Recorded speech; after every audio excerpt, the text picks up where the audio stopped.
Alright fight fans, you clicked on this video because you wanted the fireworks, and let me tell you, Arman Tsarukyan just absolutely lit the fuse by stepping up and declaring himself the official White House backup fighter. But here's where things get interesting, because if you just heard that immediate reaction from the inner circle, you'll notice it wasn't celebration, it wasn't paths on the back, it was a cold hard fact check. And this isn't just about some casual claim that a fighter makes on social media, no.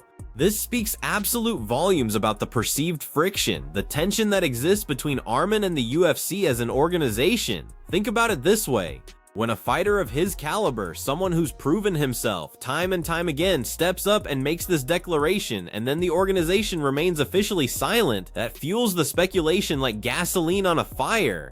So we have to ask ourselves the hard questions here. Is this Dana White's subtle way of dismissing Arman without actually having to say anything publicly? Or is this the UFC's reluctance to officially endorse a claim that wasn't sanctioned through their official channels? Perhaps even a calculated power play against a fighter who actually dares to declare his own destiny instead of waiting for the organization to hand it to him. That unspoken tension, that deafening lack of official validation from the promotion, that right there is the absolute heart of why so many fans feel that Arman is consistently overlooked, or dare I say it, systematically mistreated by the very system he's dedicating his life to.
Listen up, fight enthusiasts. If you're wondering whether this drama stems from pure speculation, our expert delivers a crushing reality check you absolutely need to absorb.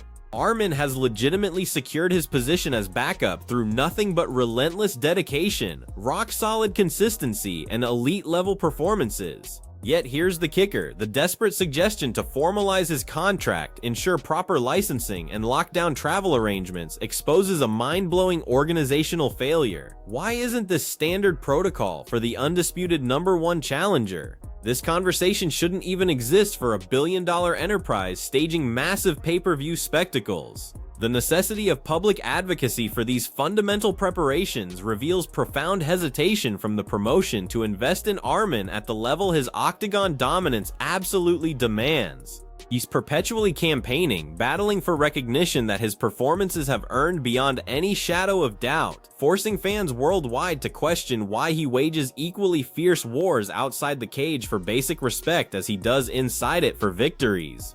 The haunting midnight phone call to Dana White regarding the collapsed Islam Makhachev showdown illuminates the high-stakes chaos, yet complete transparency remains elusive to this day. Arman's strategic silence, his refusal to weaponize victimhood or flood social media with grievances, distinguishes him as the consummate professional in a landscape that typically amplifies the loudest complainers.